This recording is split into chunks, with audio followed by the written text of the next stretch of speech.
Discuss about the installation of our Windows Server 2003. So on here we just use the default settings of the Windows Server 2003. So just wait. So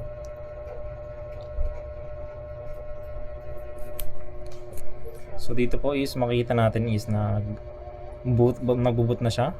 We just partition the disk. And yet click to continue. Yes. So we just use the FAT file. So it will boot much faster and will install much faster than NFS installation. So as you can see, it boot much faster.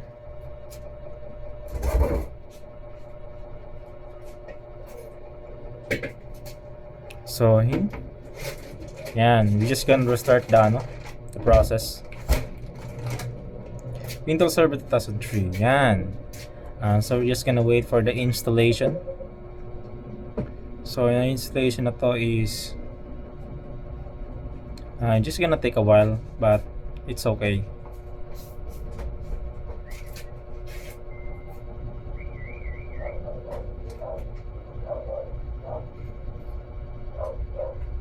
Yan, so we're just gonna set up the time.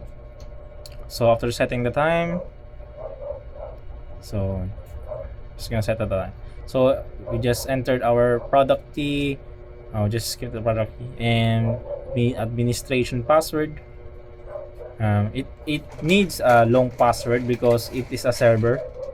No, it's not a normal Windows, but it's a server. So it needs some more advanced password to protect your server.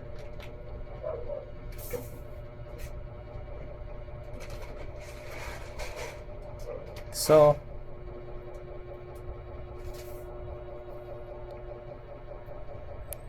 yan, just boot up, wait it for the boot. So yan, then natin mag-boot to. Yan.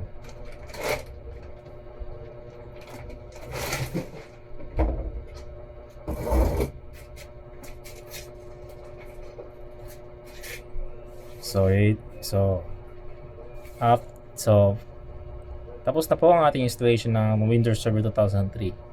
And that's it for this video.